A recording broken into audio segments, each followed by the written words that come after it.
Hello दोस्तों, स्वागत है आपका अपने चैनल तैयारीजीत में। जैसा कि आपको पता है कि आपका एग्ज़ाम 7 तारीख से होने वाला है यहाँ पर। तो आपका यहाँ पर रियल पेपर कक्षा 7B के विषय हिंदी का यहाँ पर आ चुका है। अर्धवार्षिक मूल्यांकन परीक्षा 2022-23 आपकी समय अवधि आपको यहाँ पर मिलने वाली है 3 घंटे का। यहाँ पर पूर्णांक आपको मिलेगा 50 नंबर का। ये पेपर आपका 100% रियल है। ये आप जाएंगे तो पेपर में देख लीजिएगा, यही पेपर आपका मिलने वाला है यहाँ पर। तो चैनल को सब्सक्राइब कर लीजिए जिससे कि आपको आगे आने वाले जो पेपर हैं वो सबसे पहले मिल सकें। तो पूरा पेपर यहाँ पर देखने वाले हम। तो यहाँ पर हमारा आपको क्या करना है, अपना नाम, यहाँ पर पिताजी का नाम और यहाँ पर अपनी साला भर लेनी है और यहाँ पर कक्षा 7 लिखकर ये कंप्लीट कर लेना है। तो यहाँ पर देख लेते हैं पहला हमारा जो प्रश्न दिया गया है। यदि आप चैनल पर पहली बार आए हैं तो चैनल को सब्सक्राइब जरूर कर लीजिएगा। यहाँ पर थोड़ी क्वालिटी आपको सेटिंग से जाकर बढ़ा लेनी है क्योंकि यहाँ पर साफ दिखाई नहीं दे रहा होगा। तो यहाँ पर पहला क्वेश्चन पढ़ लेते हैं, सुन के आप अच्छे से लिख लीजिएगा, फिर याद कर लीजिएगा। तो पहला हमारा दिया है बहुविकल्पीय प्रश्न, 1 से लेकर 10 तक के उत्तर देखना है। यहाँ से वर्कशीट कार्य प्रारंभ करेंगे। तो यहाँ पर पहला प्रश्न दिया है, निर्देश देख लेते हैं। प्रश्न को पढ़कर नीचे दिए गए विकल्पों में से सही विकल्पों को चुनकर यहाँ पर लिखना है। तो पहला क्वेश्चन सुन लीजिए, अच्छे से लिख लीजिएगा। इंदौर शहर के राजवाड़ा में राजभवन है। ऑप्शन दिया है लोकमाता अहिल्याबाई का, लक्ष्मीबाई का, सुमित्रा कुमारी का या दुर्गावती का। तो इसका सही आंसर हो जाएगा, आप अच्छे से लिख लीजिएगा, यहाँ पर लोकमाता अहिल्याबाई का। यहाँ पर इंदौर में राजवाड़ा में भवन है। इसके बाद अगला क्वेश्चन देखते हैं। सेकंड क्वेश्चन हमारा ये दिया गया है, अच्छे से देख लेते हैं यहाँ पर। तो यहाँ पर लिखा है बुंदेली के पितृ पुरुष हैं, यानी बुंदेली के पितृ पुरुष कौन हैं। तो ऑप्शन दिया है डॉक्टर सर हरि सिंह गौर, ईश्वरी भूषण या पद्याकर। तो इसका सही आंसर हो जाएगा, अच्छे से याद कर लीजिएगा, भूषण। कौन है हमारे, भूषण हो जाएंगे। इसके बाद अगला क्वेश्चन दिया है तीसरा, भारत भवन स्थित है।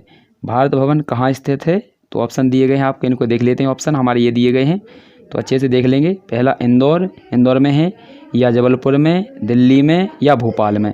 तो इसका सही आंसर आपका हो जाएगा भोपाल में हमारा जो भवन है वो यहाँ पर स्थित है। इसके बाद अगला क्वेश्चन जरूर देखेंगे। चैनल को जरूर सब्सक्राइब कर लें फ्रेंड, क्योंकि आगे आने वाले जो पेपर हैं आपको 100% मिलने वाले हैं। तो चैनल को सब्सक्राइब करने के बाद आपको बेल आइकन आएगा, यानी घंटी का ऑप्शन मिलेगा, उस पर ऑल पर सेलेक्ट करके ओके कर दीजिएगा, जिससे कि आपको आगे आने वाले जो वीडियो हैं वो सबसे पहले नोटिफिकेशन यानी मैसेज के जरिए मिल जाएंगे। प्रश्न क्रमांक चौथा दिया है, दतिया प्रसिद्ध है। ऑप्शन दिया है शारदा देवी मंदिर के लिए, पीताम्बरा पीठ के लिए, बाबा नगज प्रसिद्ध यहाँ पर प्रतिभा के लिए, या साल मंजिका के लिए। तो यहाँ पर इसका सही आंसर आपका जो हो जाएगा तो पीताम्बरा पीठ के लिए। इसके बाद अगला क्वेश्चन देखते हैं पाँचवा। तो यहाँ पर क्वेश्चन अच्छे से नहीं दिख रहे थे, तो यहाँ पर मैंने लिख के यहाँ पर आपको कोशिश की है कि आपका अच्छे से देखेंगे। देखिए पहला क्वेश्चन हमारा यहाँ पर लिखा था, तो यहाँ पर देख लीजिए, अच्छे से पढ़ लीजिए, यहाँ से लिख लीजिए। इंदौर शहर के राजवाड़ा में भवन स्थित है। तो इसका हमारा सही आंसर था यहाँ पर पहले क्वेश्चन का, अच्छे से लिख लीजिएगा, ये पहला है, यानी ये 1 से लेकर 4 तक के यहाँ पर क्वेश्चनों को फिर से लिख के यहाँ पर दिया गया है। अगला लिखा है हमारा बुंदेली के पितृपुरुष हैं। तो इसका सही आंसर हो जाएगा आपका भूषण। कौन हो जाएंगे हमारे, भूषण। इसके बाद अगला क्वेश्चन दिया था हमारा, यहाँ पर भारत भवन स्थित है। तो इसका सही आंसर था आपका कहाँ पर है, भोपाल में है। तो अच्छे से लिखते चलिएगा। इसके बाद हमारा दतिया प्रसिद्ध है। तो इसका सही आंसर अभी हाल हमने देखा था, यहाँ पर पीताम्बरा पीठ के लिए। इसके बाद हम अगला पाँचवा क्वेश्चन लिखेंगे। तो पाँचवा क्वेश्चन अच्छे से लिख लीजिएगा, ये रहा हमारा पाँचवा क्वेश्चन। ये 4 तक के हम आंसर देख चुके हैं। तो यहाँ पर लिखा है कर्मावती कहाँ की रानी थी। ऑप्शन दिया है झांसी की, या कालपी की, मेवाड़ की या इंदौर की। तो इसका सही आंसर हो जाएगा, आपने पढ़ा होगा, तो ये मेवाड़ की रानी थी। इसके बाद हमारा अगला क्वेश्चन देख लेते हैं। अगला क्वेश्चन है हमारा छठवां क्वेश्चन दिया है, नेहरू जी ने अपनी भस्म कहाँ बिखेरने की इच्छा व्यक्त की थी। ऑप्शन पहला है नदी में, खेतों में, पर्वतों पर या समुद्र में। तो इसका सही आंसर हो जाएगा, नेहरू जी ने खेत में भस्म को बिखेरने का यहाँ पर इच्छा व्यक्त किया था। इसके बाद अगला क्वेश्चन देख लेते हैं सातवां। ये रहा हमारा क्वेश्चन नंबर 7। इसको अच्छे से कर लेते हैं। तो यहाँ पर दिया है, क्वेश्चन पढ़ लीजिएगा, क्या लिखा है, दीपू कौन सी कक्षा में पढ़ता था। तो ये आपने पढ़ा होगा, आपको पता भी होगा कि कितनी कक्षा में पढ़ता था। तो इसका भी आंसर आपको यहाँ पर अच्छे से कर लेना है कंप्लीट। तो दीपू किस कक्षा में पढ़ता था ये आपको पता होगा, क्योंकि ये आपको इस क्वेश्चन को अच्छे से आपने याद भी किया होगा, क्योंकि ये माता जी की है। तो ये इसकी कक्षा कौन सी थी, 4 थी। यहाँ पर कक्षा चौथी में ये पढ़ता था दीपू। इसको बहुत सी सुविधाएं प्राप्त नहीं थी, क्योंकि उसके भाई के पास बहुत सी चीज़ें थी। तो यहाँ पर देखेंगे अगला 8वां क्वेश्चन, तानसेन और बेजू बावरा की संगीत स्पर्धा कहाँ हुई थी। पहला ऑप्शन है ओरछा में, या ग्वालियर में, आगरा में या दिल्ली में। तो इसका सही आंसर आपको यहाँ पर बताना है। तो इसका सही आंसर आपका हो जाएगा कहाँ हुई थी इनकी, तो यहाँ पर हो जाएगा आंसर सही हमारा ग्वालियर में। कहाँ पर हुई थी इनकी स्पर्धा, यानी कंपटीशन कराया गया था ग्वालियर में। इसके बाद अगला क्वेश्चन, ये दोनों संगीत के यहाँ पर महाकवि हैं, यानी यहाँ पर महारत हासिल थी। इसके बाद कवि के अनुसार कुल्हाड़ी को सुगंधित कर देता है। तो यहाँ पर ऑप्शन दिए गए हैं आपको, इनको देख लेते हैं।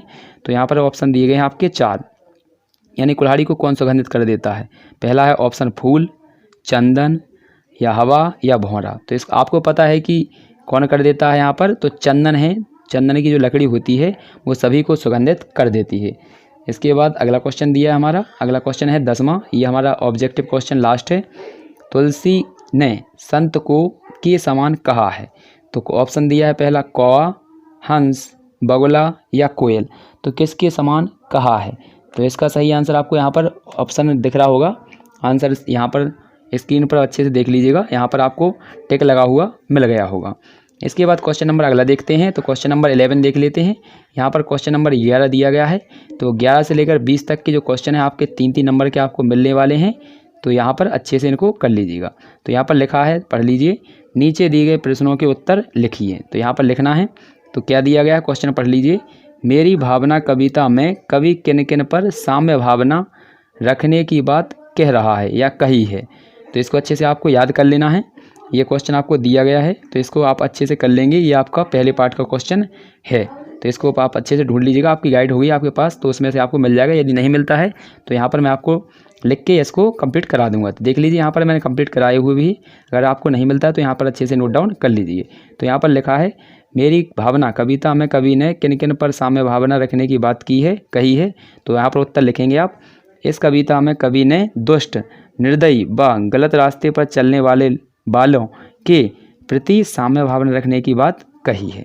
तो यहाँ पर इतना आंसर आपको कंप्लीट कर लेना है, यहाँ से लेकर यहाँ तक, तो ये आपका पूरा कंप्लीट हो जाएगा। इसके बाद अगला क्वेश्चन देख लेते हैं। अगला क्वेश्चन हमारा दिया गया है 12, तो इसको भी देख लेते हैं अच्छे से। तो क्वेश्चन हमारा 12 लिखा है, काल क्या है, इसके कितने भेद होते हैं। ये देख लीजिए अच्छे से, अब अच्छे से दिखेगा आपको।